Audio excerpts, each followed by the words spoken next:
Assalamualaikum warahmatullahi wabarakatuh.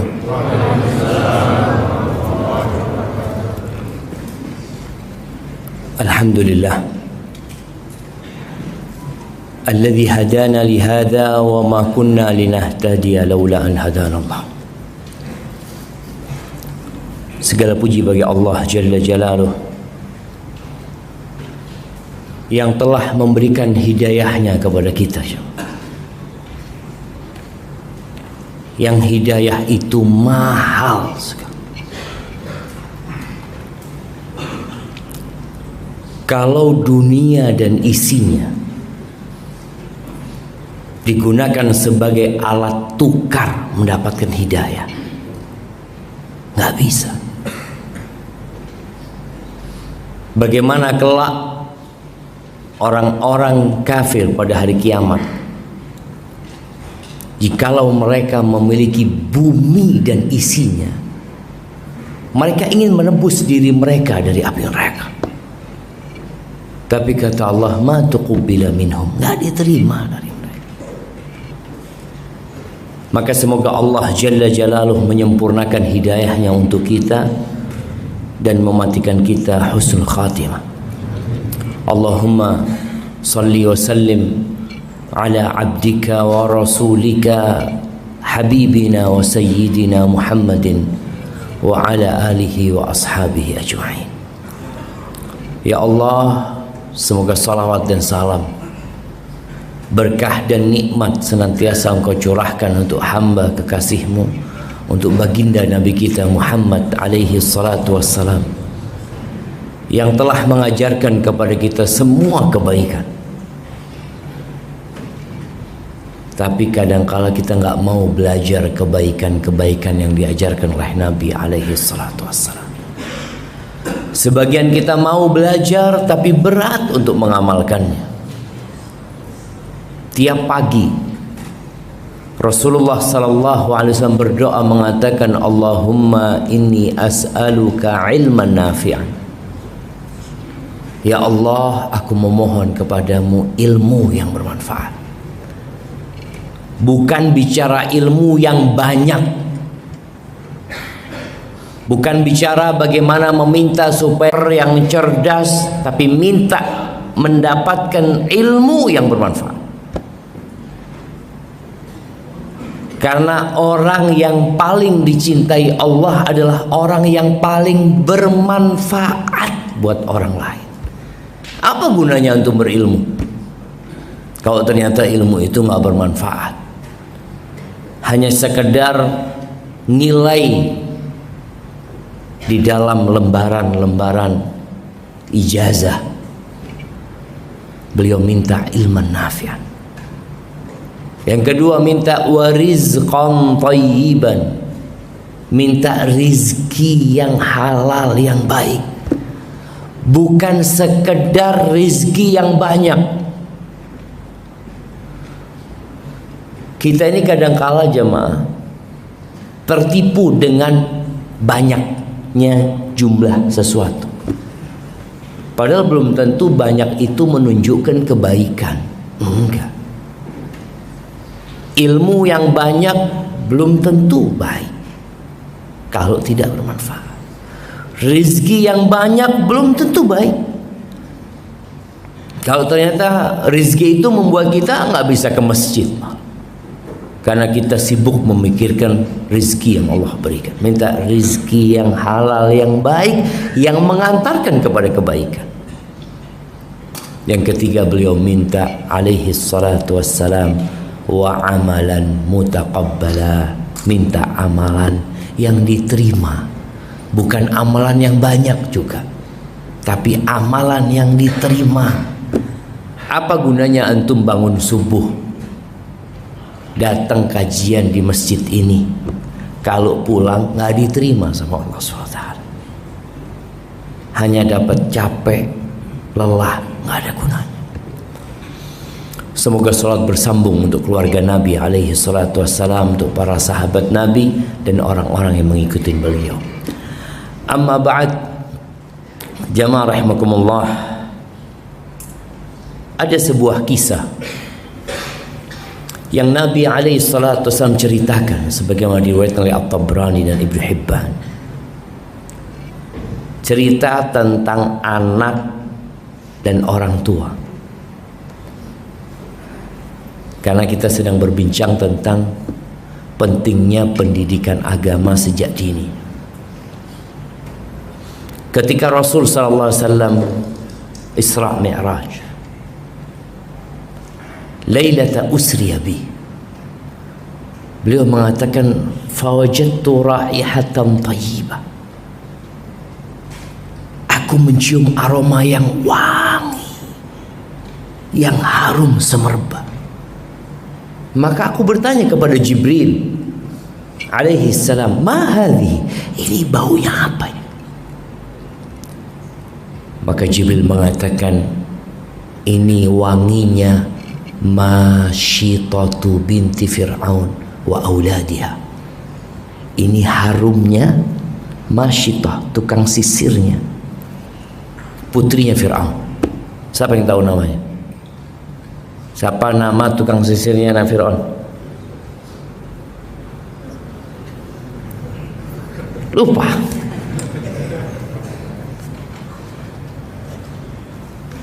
Ana kasih hadiah kan kamu.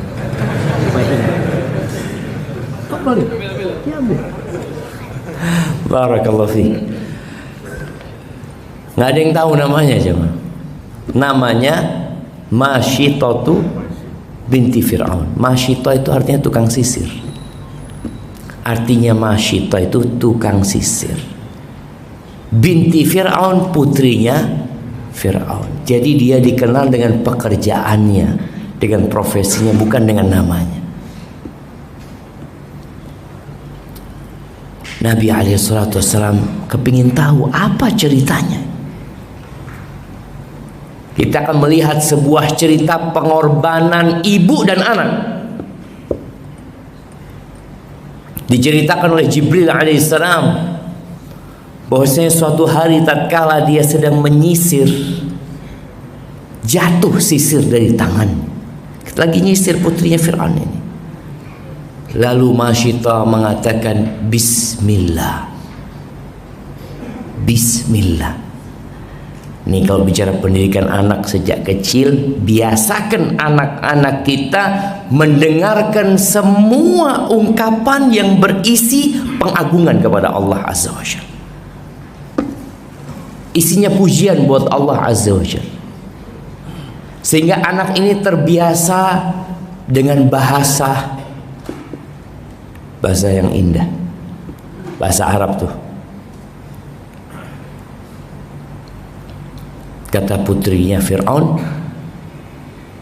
Abi, bapakku yang kau maksud dengan nama bapakku, Allah itu bapakku. Kata Masyitah, enggak, Allah itu Rabbi wa Rabbuki wa Rabbu abiki. Allah itu Rabbku yang menciptakan aku, yang memiliki aku, Tuhanku dan Tuhanmu dan Tuhan bapakmu. Dia hidup di istana yang penuh dengan kesyirikan. Tapi bagaimana dia mengungkapkan hal itu? Kata putrinya Fir'aun, di beberapa riwayat ditampar Masyitah sambil mengancam, aku sampaikan kepada bapakku. Ada waktu Allah menguatkan iman kita. Bagaimana bertahun-tahun perempuan ini hidup di istana Fir'aun, yang tentunya dia biasanya dari kalangan Bani Israel, yang memang lemah, orang-orang lemah dipekerjakan oleh Fir'aun dan terkadang nggak digaji. Yang sekarang orang-orang kalau ke Mesir melihat betapa megahnya piramid-piramid yang dibangun, itu dibangun oleh orang-orang yang ditindas oleh Fir'aun. Seharusnya bangunan itu memalukan. Ada penindasan kepada manusia di sana. Bani Israel. Akhirnya disampaikan kepada bapaknya. pada Fir'aun. Dipanggil, ditanya sama Fir'aun, alaki rabbun siwaya, engkau punya Tuhan selain aku? Iya. Rabbi wa rabbuka Allah, Tuhanku dan Tuhanmu adalah Allah Azza wa Jalla. Lalu Fir'aun menyuruh menghidupkan panci yang besarnya cukup untuk masak 1 ekor sapi, bibaqaratin min nuhas.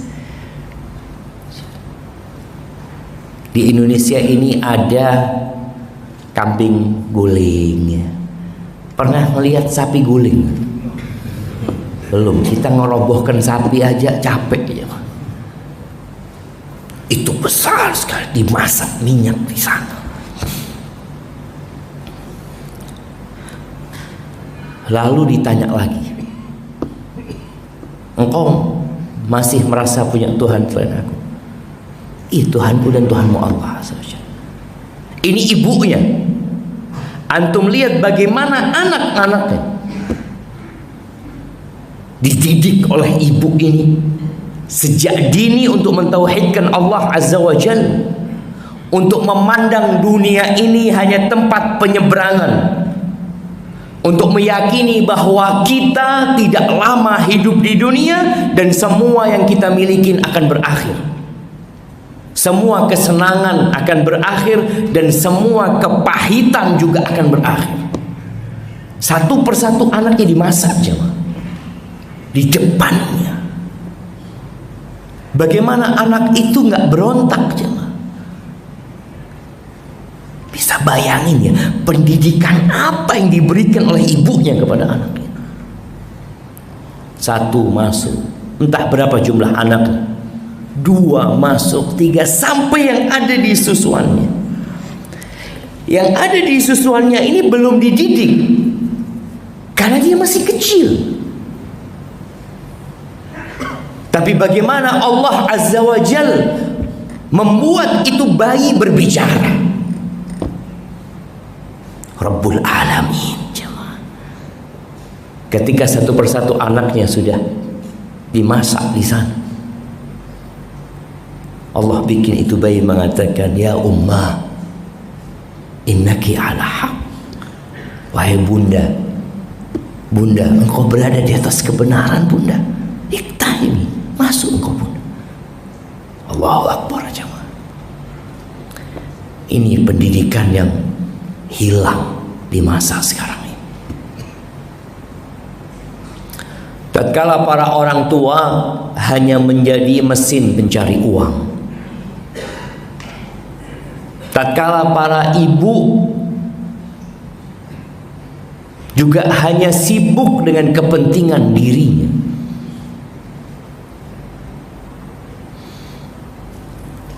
kita perlu jemaah mempersiapkan diri nih yang belum pada nikah, mempersiapkan diri membangun sekolahan di rumah. Karena sejatinya sekolahan pertama anak-anak kita itu ya rumah kita. Pernah ngelihat anak bayi masuk SD? Nggak ada.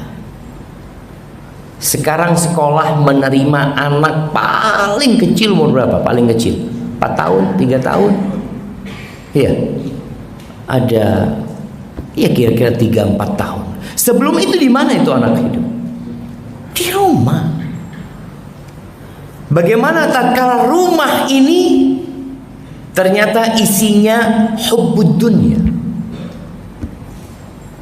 Rumah ini isinya perabotan rumah yang mahal, perhiasan ibunya, urusan makan. Maka bagaimana kita akan menciptakan generasi-generasi seperti putra-putranya Masyithah binti Fir'aun? Tahan banting ya. Wallahi dunia ini, Allahu Akbar, Ketika Nabi SAW dalam salah satu peperangan, ya, beliau mengatakan kepada para sahabatnya, Qumu, bangkit kalian semuanya. Bangkit kemana? Qumu ila jannatin arduha samawati wal ard. Bangkitlah kalian menuju ke surga yang luasnya seluas langit dan bumi ini. Kita melihat kalau hari kerja pagi hari itu ramai jalanan Jakarta ini, jam. Menuju kemana mereka, jam? Menuju ke tempat kerja mereka, menuju ke tempat yang mereka bakal capek, lelah, pulang dari sana mereka kecapean. Ini Nabi SAW menanamkan di diri para sahabatnya untuk bangkit menuju ke surga yang luasnya seluas langit dan bumi. Di samping Nabi SAW ada seorang sahabat yang masih muda belia, Umair bin Hammam al-Ansari. Dia mengatakan, ya Rasulullah, jannatun arduha samawati wal ard. Surga itu luasnya seluas langit dan bumi ini. Kata Nabi SAW, nah,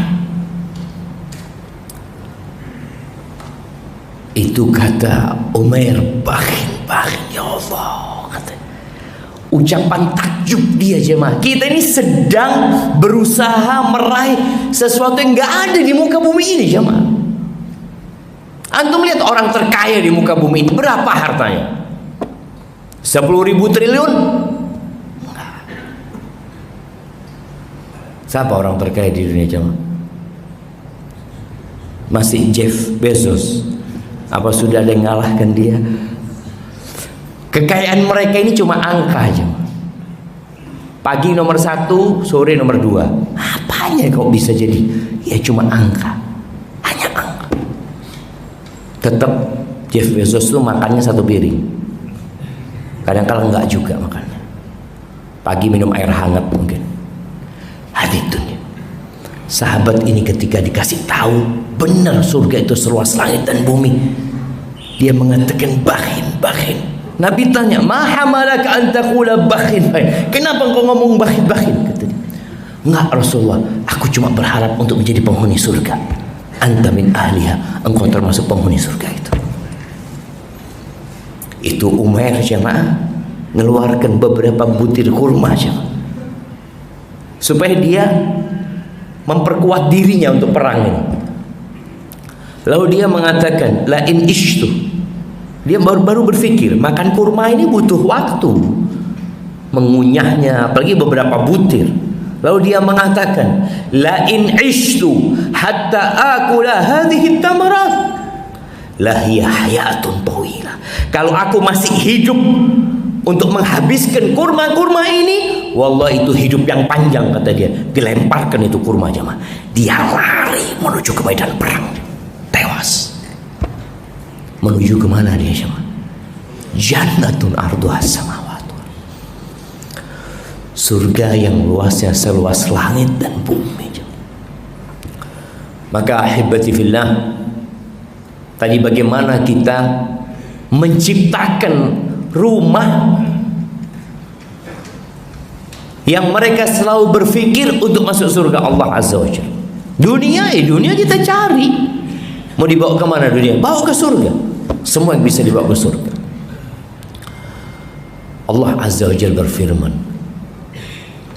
di surat At-Tahrim ayat 6. Allah mengatakan, ya ayyuhalladzina amanu, wahai orang-orang yang beriman. Kita beriman, jemaah.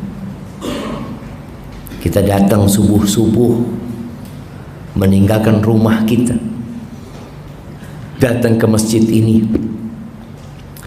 karena kita punya iman. Kita yakin bahwasanya Allah Azza wa Jalla mencatat duduk kita di tempat ini. Dan kita berharap semoga kehadiran kita memberatkan timbangan kebaikan kita pada hari kiamat. Allah mengatakan, qu anfusakum wa ahlikum nar. Jagalah diri kalian dan keluarga kalian dari api neraka. Kita diperintahkan untuk menjaga diri kita dan keluarga kita dari api neraka. Ketika COVID kemarin, bagaimana pemerintah, bagaimana semua masyarakat itu begitu takutnya dengan COVID-19. Takut. Siapa yang pernah pakai masker double pakai masker aja? Astagfirullahaladzim, ada apa tuh? Iya, takut kalau tembus ke sini masih ada yang jaga. Kemana-mana bawa hand sanitizer. Salaman sama orang takut. Takut. Sama apa? Sama itu, virus.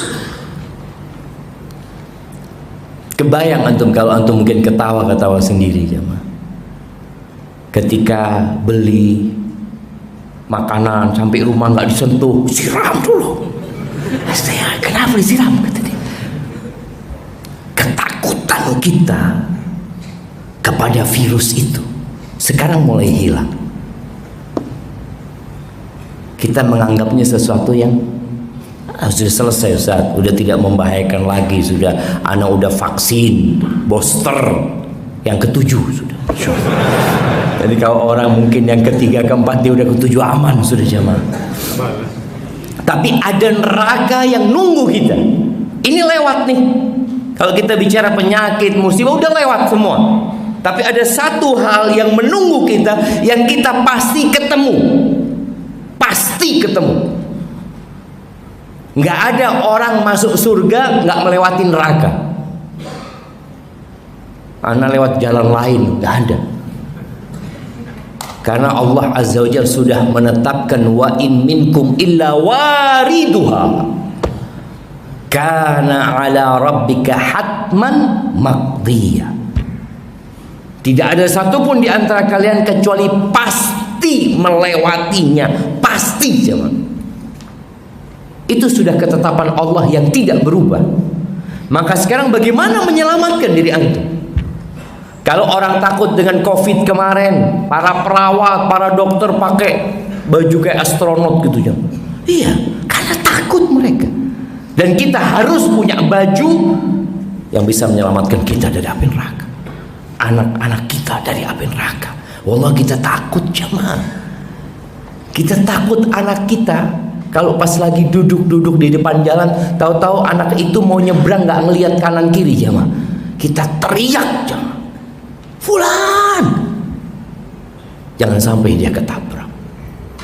Maka cara kita untuk menyelamatkan diri dan keluarga kita dari api neraka, ya belajar. Makanya para mufassirin ketika mentafsirkan ayat qu anfusakum wa ahlikum nara, jagalah diri kalian dan keluarga kalian dari api neraka, mereka mengatakan allimuhum wa adibuhum. Alimuhum, kasih ilmu mereka. Mereka lahir nggak punya ilmu, mereka lahir nggak tahu apa-apa, tergantung orang tuanya. Nabi SAW mengatakan kullu mauludin yuladu alal fitrah. Semua yang lahir itu di atas fitrah. Dia sejatinya putih, bersih, mengenal Allah Azza wa Jalla. Tinggal bagaimana orang tuanya mengarahkan anak itu. Kita lihat kenapa anak lihat Ustaz, bayi baru lahir berapa tahun kemudian anak lihat jadi Nasrani Ustaz. Yang fulan jadi Yahudi, yang ini jadi Hindu. Iya, abawahu. Kedua orang tuanya. Nih peran penting pendidikan agama itu sejak dini. Karena memang apa yang antum tanamkan ketika dia kecil itu kan nakshi alal hajar, seperti memahat di atas batu, jemaah. Nempel di diri mereka. Maka antum akan lihat anak-anak kecil ketika dibiasakan mengucapkan alhamdulillah, masya Allah, Allahu Akbar, ketika dia besar, ucapan itu akan keluar dari dirinya dan sulit untuk dirubah.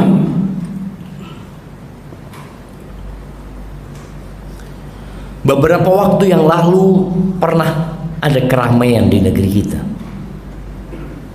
tentang seorang rektor yang dia sensi sama ucapan-ucapan alhamdulillah, masya Allah, bahasa-bahasa langit, kata dia. Iya, karena kita hendak menuju ke surga Allah Azza wa Jalla, kita harus biasakan untuk mengucapkan hal itu. Maka ingat pentingnya pendidikan agama sejak dini, karena saat ini anak-anak kita itu dididik oleh gadget. Di rumah anak nyetelin buat anak-anak, ya ada YouFit Kit, ya ada Rojak Kit, ada beberapa lah di YouTube itu. Bentar kita masuk udah diganti sama dia. Makanya kadang-kala orang tua ini kalau anaknya nonton, jangan jauh-jauh dari anaknya. Anaknya nonton, bapaknya mau nonton juga. Biar sudah, nih kasih Stalin. Bapaknya kemana pegang handphone, duduk di sampingnya. Emaknya hadir karena anak-anak itu butuh pendampingan. Pendidikan buat anak itu lebih kepada contoh. Makanya kalau orang tua mencontohkan kepada anaknya kebaikan yang pertama adalah mentauhidkan Allah Azza wa Jalla. Ini yang harus ditanamkan sejak kecil, tanamkan kepada diri anak kita bahwasanya la ilaha illallah. Ada seorang ustadz ya, yang biasa ngajar anak-anak kecil. Anak sering nonton dia karena lihat, ya Allah ya, tertanam di diri anak. Orang tua kadang-kadang nggak ngerti gimana ngajarin anak, ya harus belajar orang. Ada beberapa ucapan yang sekarang dihafal sama anak-anak di rumah. Dia mengatakan wahidun satu, isnani dua, salah satun tiga, arbaatun empat, Tuhanku Allah, nabiku Muhammad, agamaku Islam, musuhku setan. Itu hafal anak itu cuma. Oh gini cara didik anak ya. Maka mau tidak mau kita harus belajar bagaimana menanamkan tauhid yang ringan di diri mereka. Ketika makan di meja makan, bagaimana menanamkan di diri anak-anak kita kecintaan kepada Allah Azza wa Jalla. Duduk makan ikan teri, antum bisa ceritakan kebesaran Allah lewat ikan teri sama anak. Ini nak, lihat nih ikan nih, kok bisa nyampe ke sini? Siapa yang mancing? Nggak dipancing apa? Masa kecil gini dipancing? Udah ajak dia untuk berpikir. Iya, dia nyendok satu sendok itu puluhan ikan teri itu ya. Ini Allah yang bikin. Ini Allah yang kasih makan. Terus Allah tanamkan di diri anak kita sehingga dia cinta sama Allah Jalla Jalaluh. Jadi menanamkan tauhid kepada diri anak kita adalah menanamkan kecintaan dia kepada Allah. Bagaimana dia mengenal bahwasanya tiada yang berhak disembah kecuali Allah Azza wa Jalla. Dan tontonan-tontonan yang ada menghilangkan Tuhan dalam kehidupan ini.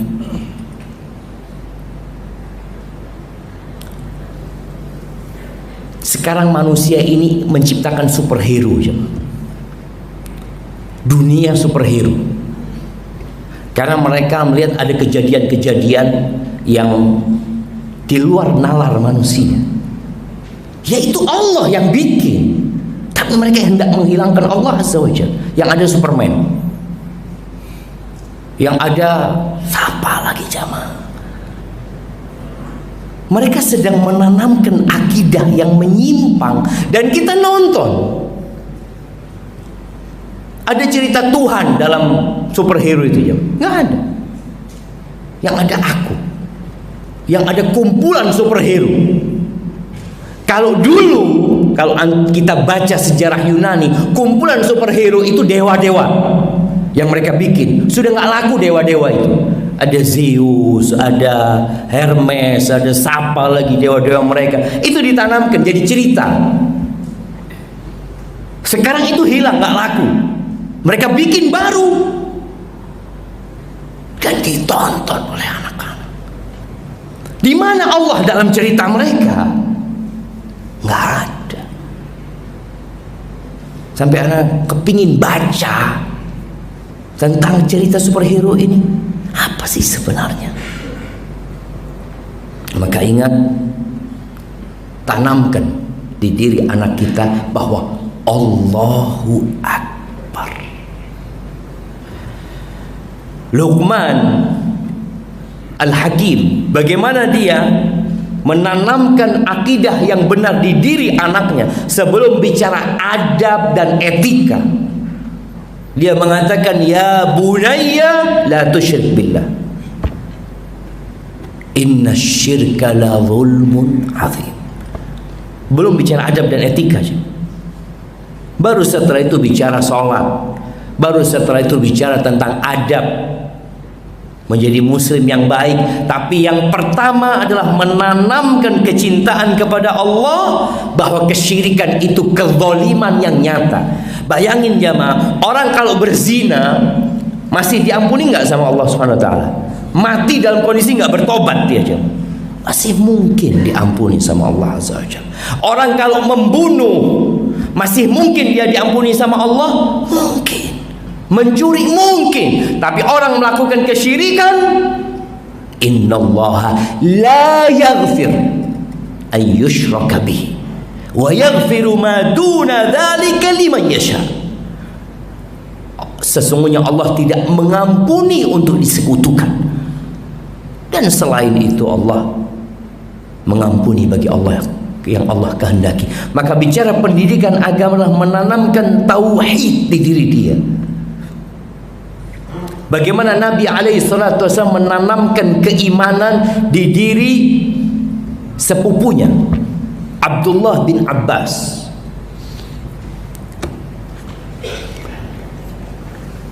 Kapan Abdullah bin Abbas masuk Islam?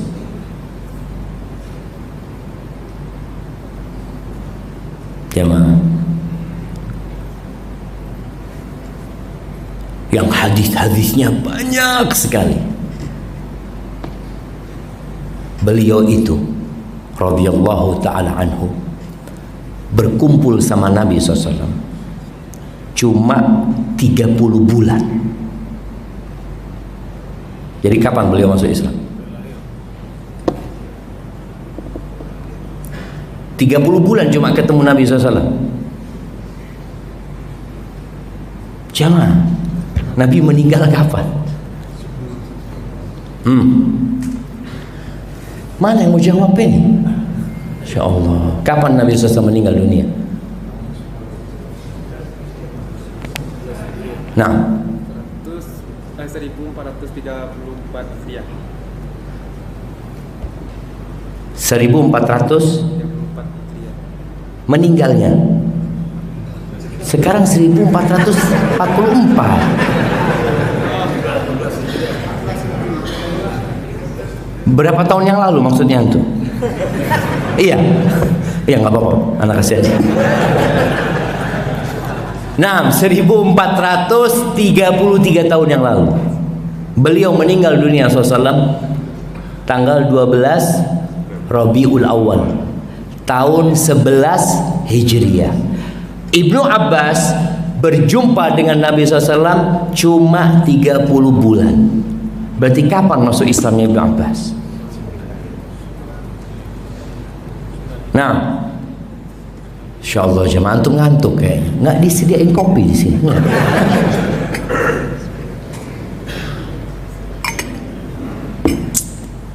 Alhamdulillah. Sebelum Fathu Makkah. Fathu Makkah itu di bulan Ramadan tahun 8.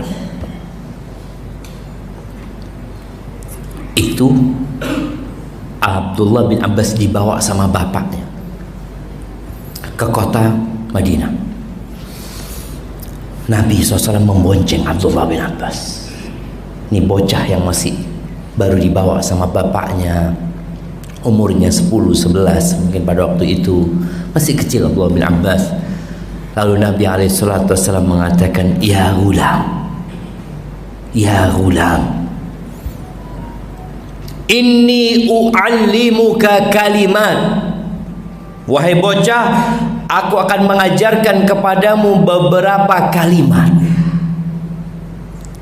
Sebagian kita kalimat ini nggak pernah dia mendengarkannya dari orang tuanya. Walau di sekolahnya dia dengar.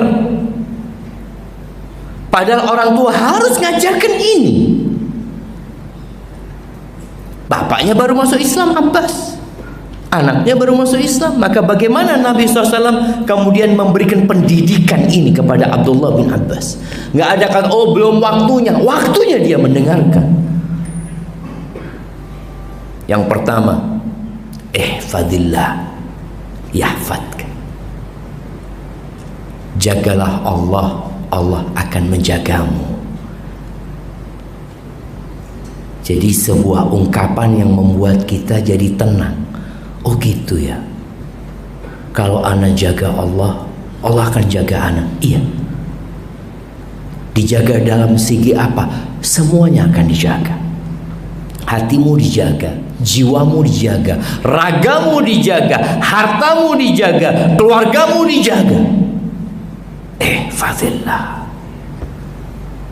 Kita lihat mobil yang paling mahal itu adalah mobil yang paling aman, yang anti peluru, bahkan ada mobil yang anti bom. Dibom nggak meledak, lebih mahal lagi. Kenapa? Karena manusia ada ketakutan, jamaah.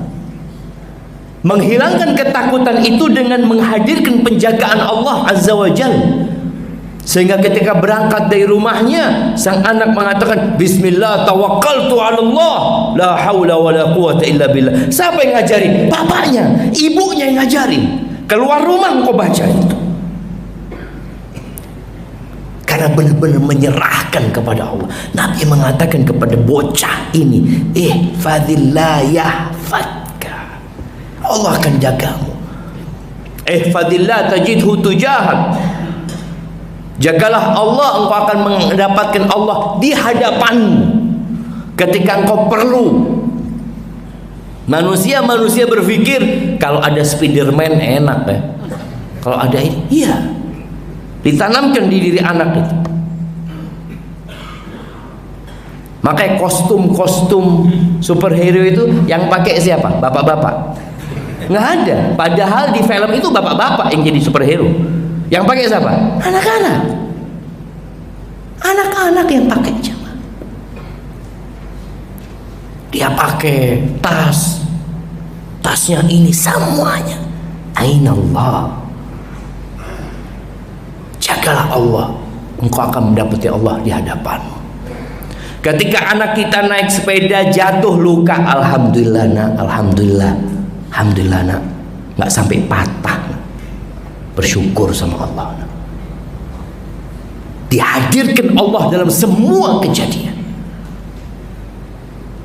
Engkau coba jaga Allah. Salatnya yang benar diperbaiki. Karena musibah itu datang karena dosa-dosa kita. Tanamkan diri anak kita. Kemudian yang ketiga, idza sa'alta fas'alillah wa idza sta'anta fasta'in billah. Kalau engkau mau minta sama siapa? Sama Allah. Bukan bapak. Nah, kalau kau minta ngomong sama bapak. Enggak. Engkau meminta, ngomong sama aku. Nabi SAW menanamkan tauhid di diri anak ini. Bocah kecil jamaah, yang seumuran SD sekarang. Kalau engkau minta sama Allah Azza wa Jalla, tanamkan, ajarkan kepada anak kita. Mau minta sesuatu, minta sama Allah. Kepingin ini, minta, ya Allah. Enggak harus nunggu nanti habis sholat baru doa, enggak. Ajarkan untuk minta dalam semua kondisi anak kita. Anak-anak kecil apa sih kepinginnya jemaah? Nggak tahu kalau di sini. Kalau di tempat anak punya anak Yusuf itu mintanya layangan, mau main layangan apa? Katakan minta sama Allah. Minta, ya Allah, Yusuf kepingin layangan, ya Allah. Nggak apa-apa, ajarkan anak itu untuk minta Allah. Memerlukan pertolongan, minta bantuan sama Allah Azza wa Jalla. Anak-anak itu kalau ada ribut di sekolah biasanya ngomong apa? Nanti tak laporkan ke bapaknya, ibunya, kakaknya. Ajarkan kepada dia Allah Azza wa Jalla, sehingga benar-benar dia yang ada itu, ya Allah. Allah itu maha baik, iya. Allah itu maha agung, Allah itu maha segalanya, Allah maha ini. Orang tua ketika punya sesuatu rezeki baru, sampaikan ini Allah yang ngasih sama kita. Maka kalau minta sama Allah Azza wa Jalla. Wa'lam, dididik tentang keimanan kepada takdir. Wa'lam, ketahuilah, ini ilmu. Annal ummata law ijtama'at ala an yanfa'uka, ketahuilah, andai kata seluruh umat manusia ini, seluruh warga Jakarta, seluruh warga Jawa, semua penduduk Indonesia, semua yang ada di muka bumi ini, itu mereka bersatu padu, berkonspirasi, atau mereka berkumpul, bermusyawarah untuk mengusahakan manfaat buat engkau. Mau ngasih manfaat buat engkau, supaya engkau terima di pondok pesantren, supaya terima kuliah, supaya terima kerja di mana. Nggak akan bisa mereka memberikan hal itu kepadamu kecuali bila Allah yang sudah menetapkannya untuk. Siapa lagi? Allah. Bukan anak punya orang kuat, orang penting, nggak ada gunanya mereka semua. Kalau Allah mengatakan tidak. Walau ijtama'u ala an yadurruka bi syai'. Sebaliknya, kalau mereka bersatu padu, wah jemaah, ini tumbuhkan keimanan. Kita nggak bergantung sama manusia, kita juga nggak takut sama tuh manusia. Kalau mereka berkumpul untuk memberikan bahaya kepadamu, tapi Allah katakan tidak. Yang terjadi itu kehendak Allah, bukan kemauan manusia. Dan semua sudah ditetapkan. Rufi'atil aqlam wa jaffatis suhuf. Pena itu udah diangkat, lembaran-lembaran itu udah kering. Itu Nabi ajarkan. Kalau bicara tauhid, ayat-ayat Quran yang diajarkan kepada anak-anak kita, biasanya anak-anak tuh hafal Al-Fatihah, ajak anak-anak itu baca artinya. Mereka biasanya menghafal apa? Qul huwallahu ahad, Allahus samad, lam yalid wa lam yulad wa lam yakul lahu kufuwan ahad. Ajak mereka juga untuk menghafalkan artinya sehingga mereka faham, jemaah. Setelah pendidikan tauhid yang terus diajarkan oleh orang tua, pendidikan agama, antum lihat sekarang orang tua itu, kalau orang tuanya itu selegram, anaknya jadi selegram. Baru lahir jadi selegram, baru lahir sudah ada fotonya. Oh, tergantung orang tuanya. Maka jangan salah pilih istri. Kalau sudah salah Ustaz, ya diperbaiki.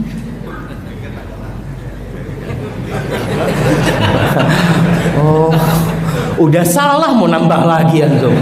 Salah lagi nanti antum. Nah, diperbaiki. Ada yang salah pilih istrinya, salah pilih bapak. Gimana? Mau diganti? Kayaknya diganti Ustaz, apa diperbaiki? Perbaiki juga. Diperbaiki, berusaha untuk memperbaiki. Ini pendidikan tauhid, ajarkan kepada anak-anak. Tadi Anda sampaikan, yang dibutuhkan anak itu contoh. Ketika orang tuanya terus di rumahnya itu ucapan-ucapan baik ya, kecintaan kepada Allah, kasih sayang ada di rumah, anak itu tumbuh besar cinta sama Allah, cinta sama Rasul sallallahu alaihi wasallam. Ketika makan nih, bicara adab nanti. Bicara adab makan, sampaikan ini loh Nabi SAW mengajarkan kita makan pakai tangan kanan. Ada Nabi SAW. Loh, kita kenapa sholat? Nabi SAW ngajarin kita sholat. Karena sholat ini akan menyebabkan hidup kita tenang, kita dijaga lagi sama Allah Azza wa Jalla. Maka setelah tauhid, yang kedua sholat yang diajarkan kepada anak kita. Tapi itu mungkin umurnya setelah 7 tahun. Umur berapa? 11. Sudah sholat sejak umur berapa? Sebelum 7 tahun. Sebelum 7 tahun anak-anak itu diajar. Maka Luqman setelah mengajarkan tauhid, dia mengatakan kepada anaknya, ya bunayya aqimis shalah. Wahai ananda, dirikan sholat. Sholatnya. Nabi SAW mengatakan, muru auladakum bis salati li sab'in. Suruh anak kalian sholat mulai umur 7 tahun. Suruh. Ada beda suruh sama diajak. Kalau disuruh itu, nah berangkat ke masjid, itu disuruh. Diajak, ya diajak, yuk berangkat sama abah. Dan subhanallah, sebagian ulama mengatakan untuk mengajarkan sholat berjamaah kepada anak kita di awal-awal itu kita perlu ya merayu mereka. Kalau mereka nggak mau ke masjid, ayo ke masjid. Nanti dari masjid mampir ke warung. Oh, berangkat. Jadi dia bukan masjidnya sebenarnya, apa? Warungnya. Tapi orang tua gitu caranya. Karena anak ini hanya butuh pembiasaan. Setelah biasa, dia nggak mikir warung lagi. Dia mikir masjid. Apalagi kalau di masjid banyak sohibnya. Anak punya anak sekarang berangkat ke masjid sebelum bapaknya. Berangkat ke masjid. Tunggu dulu, belum ada nih. Nggak mau ke masjid. Kenapa? Karena banyak sohibnya di masjid. Banyak teman-temannya di masjid. Jadi dia merasakan masjid itu, ya Allah, enak pokoknya ke masjid. Ketemu teman-teman di sana. Pas waktu sholat mereka. Jadi ajarkan sholat kepada anak kita. Insya Allah jamaah, ketika anak ini tumbuh besar dan sudah terbiasa sholat, dia mau meninggalkan sholat itu azab. Buat dia azab. Ada sesuatu yang kurang dalam hidupnya. Ada cerita seorang ustadz meninggal dia pernah dalam dunia kegelapan. Dia cerita, Ustaz, anak pada waktu sama teman-teman udah nggak bener Ustaz ya, nongkrong ini, minum. Subhanallah Ustaz, anak nggak pernah ninggalin sholat. Ketika waktu sholat. Kenapa? Itu pendidikan sejak kecil. Yang seperti tadi memahat di atas batu. Dan alhamdulillah dia kembali kepada Allah Azza wa Jalla. Karena Allah Jalla Jalaluhu mengatakan, inna sholata tanha anil fahsya wal munkar. Sholat itu mencegah dari perbuatan keji dan munkar. Jadi ketika anak ini biasa sholat, walaupun dia mungkin dalam kehidupan masa mudanya pernah nyimpang, tapi kalau sholatnya udah dari kecil, insya Allah tetap terjaga. Yang ketiga, adab. Adab ini termasuk benteng buat anak-anak kita. Ajarin mereka adab makan. Yang paling ringan tadi, makan baca bismillah, makan pakai tangan kanan, makan yang dekat dengan dirimu, dan baca doa setelah makan. Terus anak ini dididik. Nabi alaihissalatu wassalam ketika sedang makan bersama anak istrinya. Ada yang menikahi janda di sini? Ada yang nikahi janda jamaah? Anak kasih hadiah nikah yang. Iya, yang nikah sama janda, kadang-kadang janda itu punya anak. Memang secara hukum yang wajib memberikan nafkah kepada anak itu ya orang tua aslinya, bapak aslinya.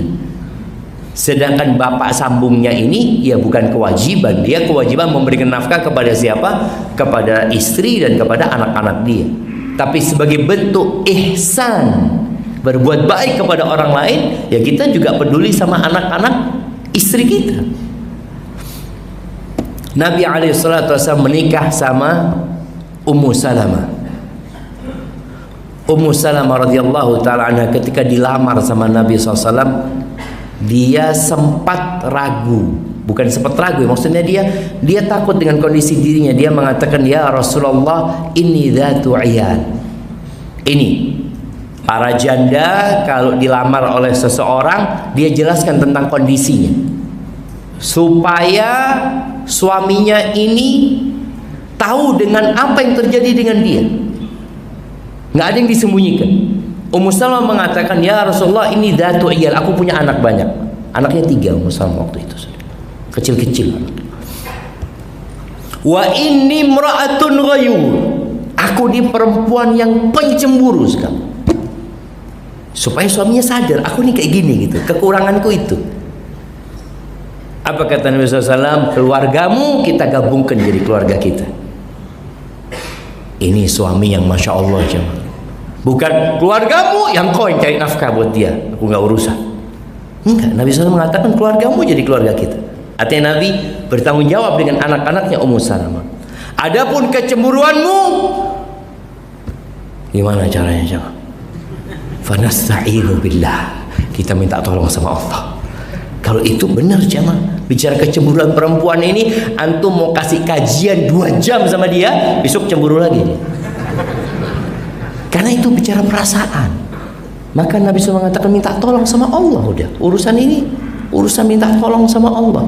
Karena dia perempuan yang ngerti agama, yang udah faham. Tapi kalau sudah datang kecemburuannya, seperti Aisyah radhiyallahu taala anha, datang kecemburuannya. Aisyah ini hafal ribuan hadis jemaah. Tapi kalau datang kecemburuannya, hilang itu hadis-hadis. Bagaimana dia sampai sempat dimarahi sama Rasulullah SAW. Ketika hidup di rumahnya Ummu Salamah, Nabi SAW ikut mendidik anak istri. Nih, ikut mendidik anak istrinya. Pendidikan apa? Pendidikan agama sejak dini. Ketika lagi makan nih, Salamah lagi makan ya, tangannya itu kemana-mana. Maka Nabi mengatakan, ya gulam, wahai bocah, samillah, ucapkan bismillah, wakul biyamini, makan dengan tangan kananmu. Wallahi anak kadang-kadang lihat orang umurnya 60 tahun makan dengan tangan kiri. Ketika ditegur, ya apa Ustaz, ya anak sudah biasa dari kecil. Dibiarkan sama orang tua. Jadi dosanya siapa? Bapak ibunya. Yang diperintahkan untuk mendidik anaknya dengan baik, dia hanya menjadi mesin pencari uang. Makan dengan tangan kiri sampai tua umur 60 tahun. Bayangin jemaah, berapa tahun dia melakukan itu terus. Makan seperti syaitan. Dibiarkan sama orang tuanya. Nabi SAW tidak membiarkan. Beliau mengatakan, kul biyaminik, makan dengan tanganmu, wa kul mimma yalik, makan yang dekat dengan engkau. Tangannya supaya nggak kemana-mana. Diajarkan. Nggak ada keperkataan, oh Ustaz masih kecil Ustaz. Ya ini mumpung masih kecil. Sebagian kita anaknya masih kecil, makan dengan tangan kiri, oh biarkan masih kecil Ustaz. Belum dihisap dia Ustaz. Kan malaikat belum nyatet. Ini orang kalau punya ilmu kadang-kala kayak gitu jemaah. Kan dicatat sejak balik kan? Oh, belum balik Ustaz, biarin. Padahal inilah pendidikan sejak dini. Kalau dia sudah balik baru antum ajarin adab, Sulit antum sudah. Nak makan dengan tangan kanan, makan dia, ada bapaknya. Nggak ada bapaknya, tangan kirinya main. Karena sudah 9 tahun biasa dengan tangan kiri. Dan untuk anak perempuan, biasakan mereka pakai jilbab, menutup auratnya. Pembiasaan ini membuat mereka bangga dengan pakaian mereka, membuat mereka tidak melecehkan orang-orang yang pakai jilbab, membuat dia tumbuh besar menjadi muslimah yang menjaga kehormatan dirinya. Terus terang ana pernah melihat seorang perempuan, ibu-ibu udah ngaji jemaah, masya Allah, jilbabnya udah syar'i, dia berjalan bersama putrinya yang pakai celana pendek. Gimana coba? Kok bisa? Iya Ustaz, ana baru dapat hidayah. Ibunya baru pakai jilbab 2 tahun. Puluhan tahun nggak pakai jilbab dan anaknya nggak pernah dididik untuk pakai jilbab. Sehingga ketika ibunya nyuruh anaknya pakai jilbab, kata dia, ibu mah bertahun-tahun nggak pakai jilbab. Sekarang anak suruh pakai jilbab. Nanti kalau anak seumur ibu, anak pakai jilbab. Mau ngomong apa ibunya? Karena memang kitanya. Kemudian yang terakhir, sebelum kita masuk ke sesi tanya jawab, berdoa jamaah. Berdoa untuk anaknya yang berkaitan dengan agama dan akhirat, bukan hanya dunia. Ada sebagian orang tua yang masya Allah, kalau anaknya mau ujian, orang tuanya sholat tahajud ya, masya Allah, puasa sunnah, sodako, karena mau apa? Mau ujian urusan dunia. Kenapa orang tua nggak menambah ibadahnya demi anaknya jadi anak soleh? Bagaimana Sa'id ibn Musayyib mengatakan, la azidanna fi solati, aku akan tambah solatku nak, supaya Allah menjagamu, supaya Allah jagamu. Di sini orang tua mendekatkan diri kepada Allah, memperbaiki dirinya, berdoa mohon sama Allah. Buat siapa? Buat anaknya. Kenapa? Anak ini aset jemaah. Antum mati, semua harta dikuasain sama anak. Makanya anak itu ketika dihisab pada hari kiamat, nah anaknya dihisab, kamu dapat dari mana uang 5 miliar? Warisan. Selesai dia. Jawabannya satu, warisan. Bapaknya ditanya, dapat dari mana? Waduh, hitungannya banyak itu. Ada yang 1 juta dari sini, 2 juta dari sini. Anaknya langsung 10 M warisan. Sedangkan dia akan melanjutkan kita. Kalau dia sodakoh ya buat orang tuanya dapat pahala. Tapi sebagian anak jamaah karena memang dididik bakhil sama orang tuanya. Ketika bapaknya mati, kumpul keluarga. Ayo kan ini harta peninggalan orang tua, kita sodakohkan sepertiganya. Jangan. Loh kenapa bapak hidup nggak sodakoh, kok mati suruh kita sodakoh? Iya. Maka bapak-bapak sebelum mati tulis wasiat, sepertiga sodakoh. Karena kalau dapat anak-anak yang kurang cinta sama orang tuanya, ya nggak ada yang sodakoh buat anak. Maka terus berdoa buat anak kita, terus kita memperbaiki diri, semoga Allah menjaga mereka. Karena sejatinya manusia itu hanya usaha. Yang kasih hidayah siapa? Allah. Barakallahu fikum. Di sini ada beberapa pertanyaan.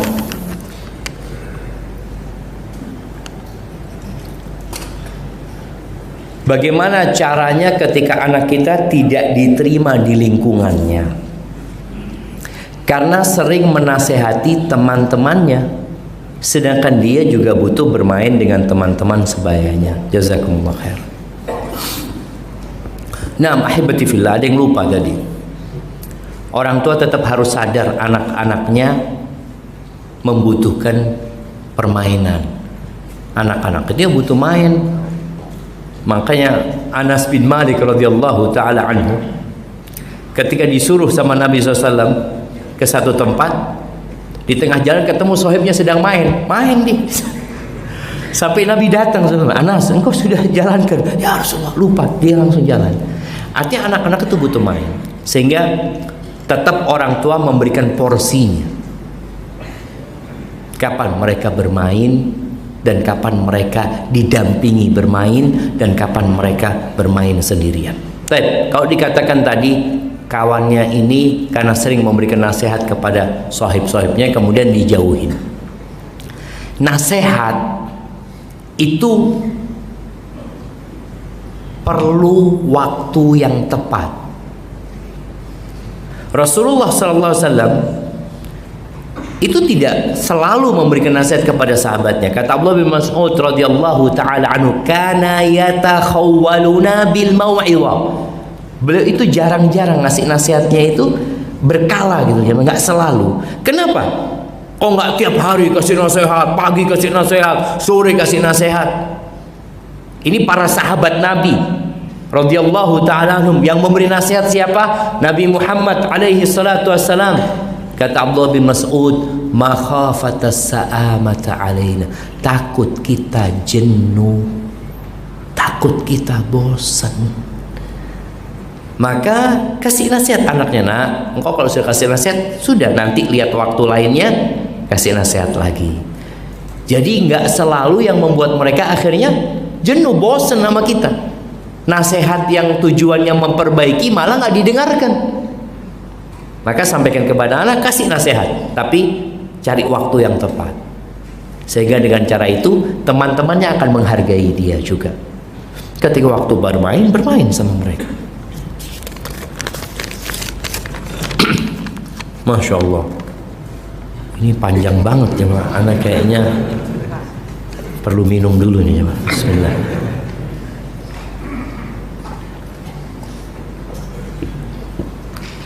Alhamdulillah.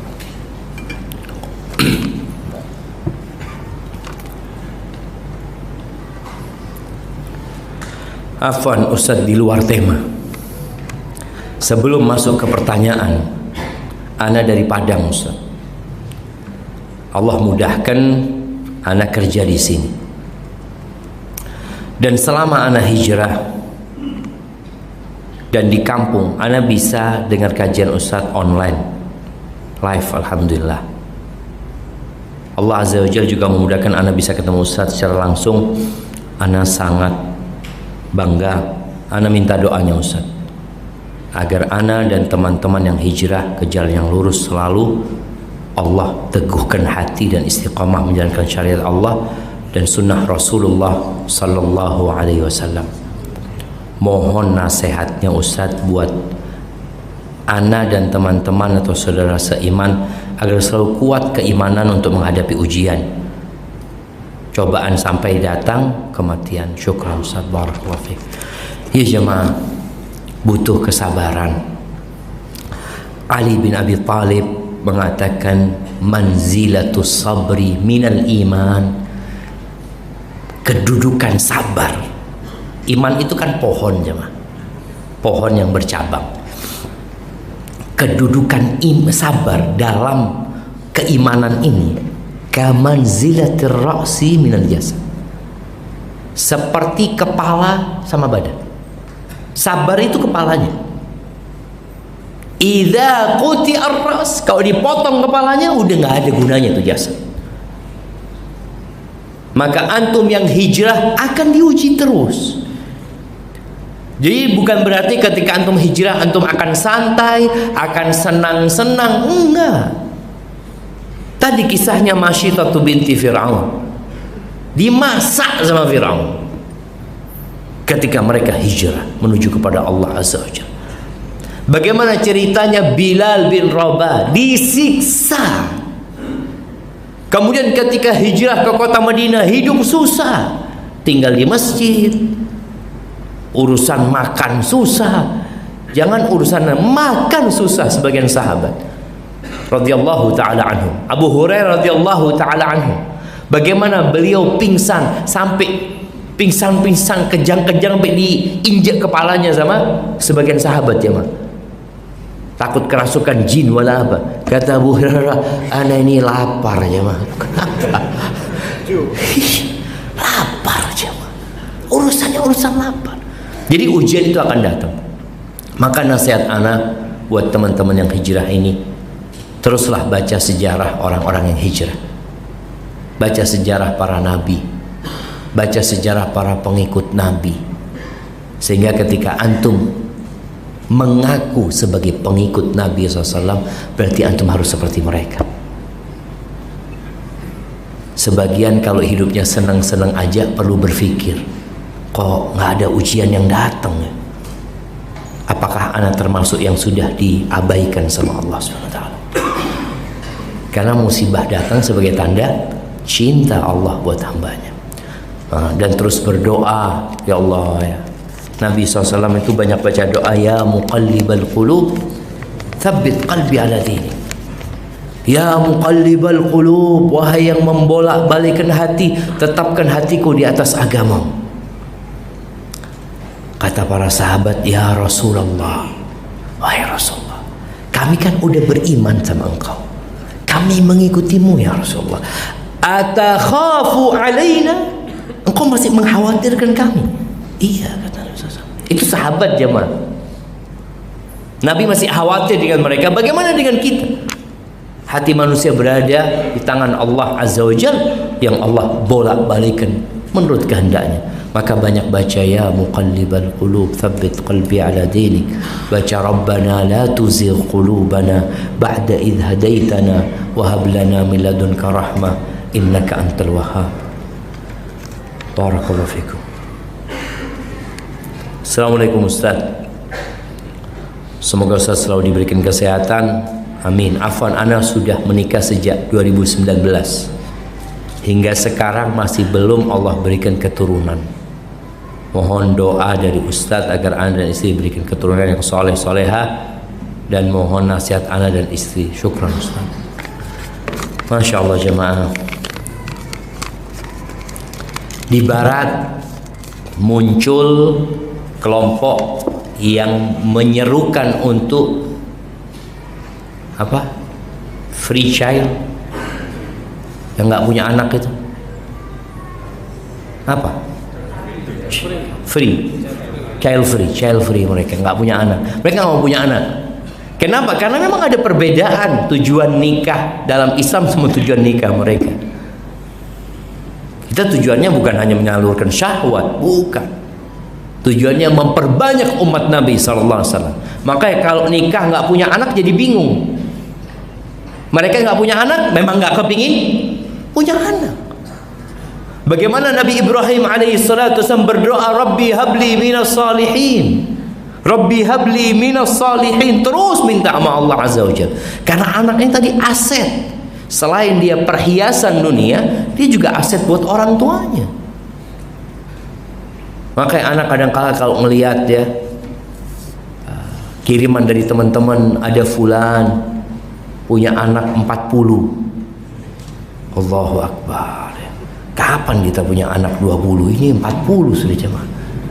Nah, di antara 40 anaknya 20 hafal Quran. Allahu Akbar jemaah. Ini perjuangan akhirat jemaah. Fulan punya 10 apartemen, punya 200 rumah. Apa? Asetnya apa buat akhirat dia? Enggak. Dijual selesai. Tapi ini itu anak. Makanya bagi yang nggak punya anak sedih. Kalau bersedih, tolong cari jalan lain. Manusia kalau mati itu terputus amalannya kecuali 3. Sedekah jariyah, perbanyak sedekahnya. Yang kedua, ilmu yang bermanfaat. Antum tahu Imam Nawawi jemaah? Yang punya Riyadhus Shalihin, yang ngarang kitab Riyadhus Shalihin, Arba'in Nawawiyah, Al-Adhkar. Beliau meninggal umur 45 tahun, belum sempat nikah. Nggak punya anak. Tapi bayangin sampai hari ini ilmu beliau terus bermanfaat. Murid-murid beliau terus jamaah. Jadi ketika antum nggak punya anak, masih ada cara lain. Karena memang ada orang yang ditentukan nggak punya anak, doa terus berdoa. Makanya jangan berpikir, enggak Ustaz, anak mau nikah lagi Ustaz. Nikah 4 nggak punya anak. Karena masalahnya ada di lakinya ini gitu loh. Dia ceraikan istrinya nikah punya anak. Berarti masalahnya dari siapa? Di antum. Baik, bagaimana cara kita menghadapi masalah ini? Ya, berdoa terus, baca doanya Nabi Ibrahim. Rabbi habli minas salihin. Dan antum baru 3 tahun baca doa itu mungkin. Nabi Ibrahim baca doa itu puluhan tahun dan baru dapat anak umur 86 tahun. Jadi antum baru 3 tahun aman insyaallah.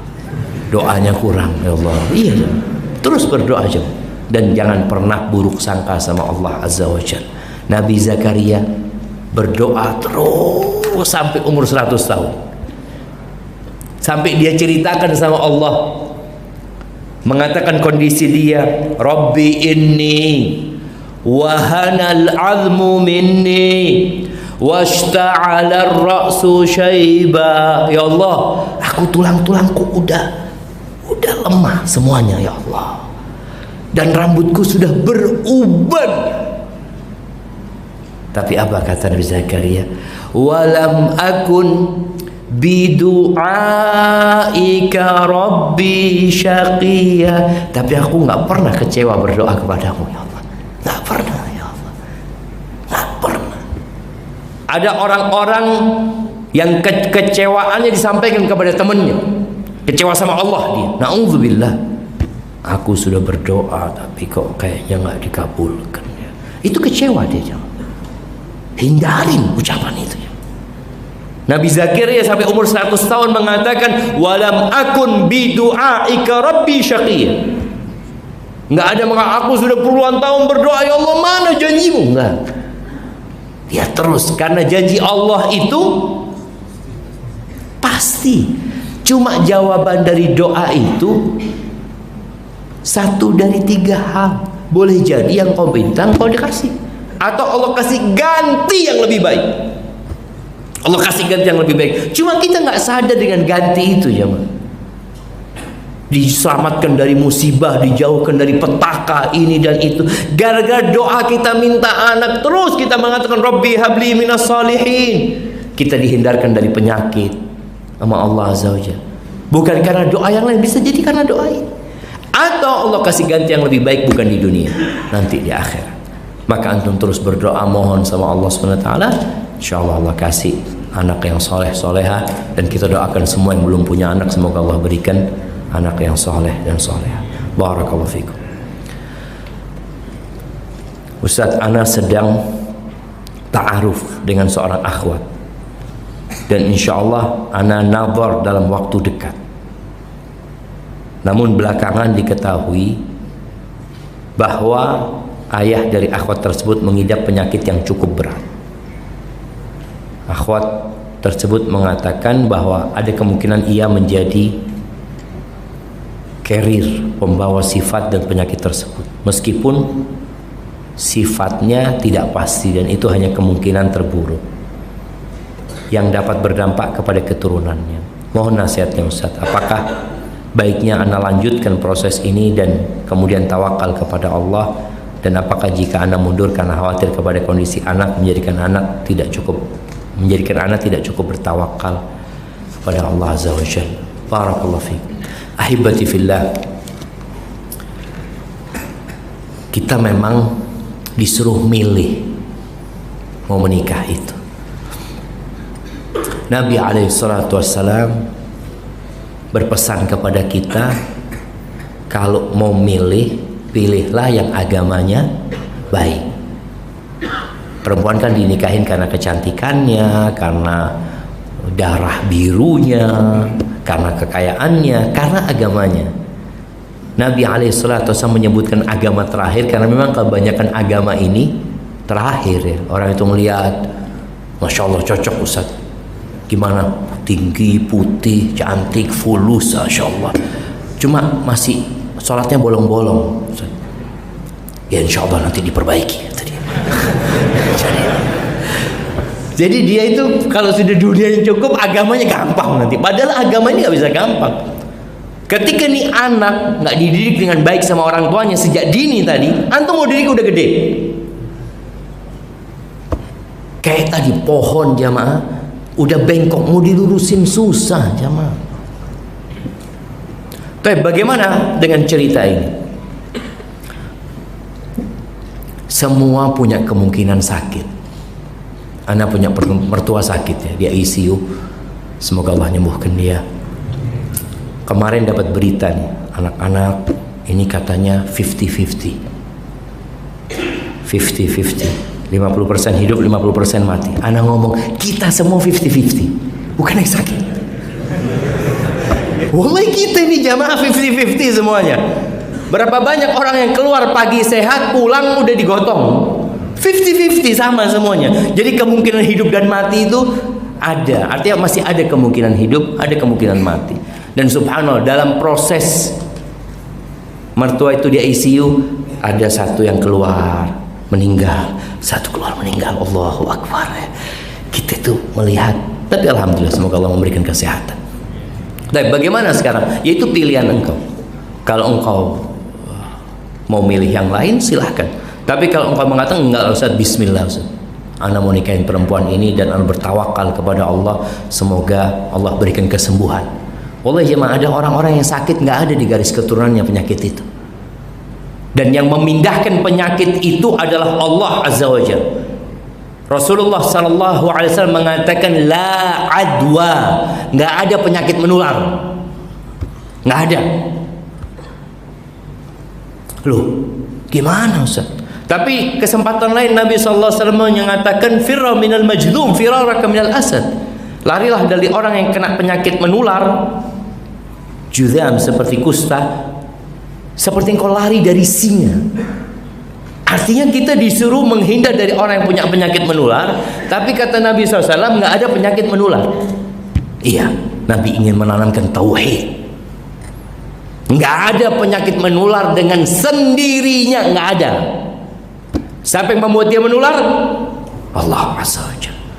Makanya kita sering kemarin ketika masih tracking COVID itu jamaah, ada satu orang positif, satu rumah dicek semuanya, enggak kena yang lainnya. Satu, ada kawan satu mobil jamaah, satu mobil, tahu-tahu kawannya dites positif, satu mobil dites semua nggak ada yang positif. Supaya kita tahu yang memindahkan penyakit siapa?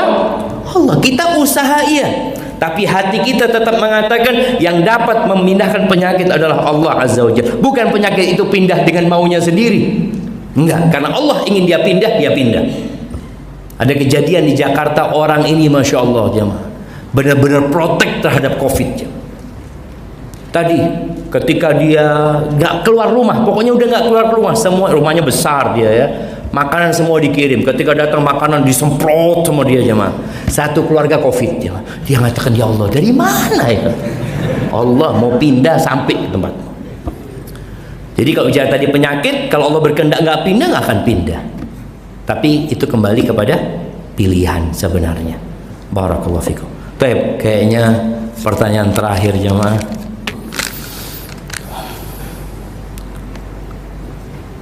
Apakah bisa anak-anak kita menjadi seorang hafid Quran sementara kedua orang tuanya bukan seorang hafid? Bagaimana kiatnya Ustaz? Barakallahu fikum.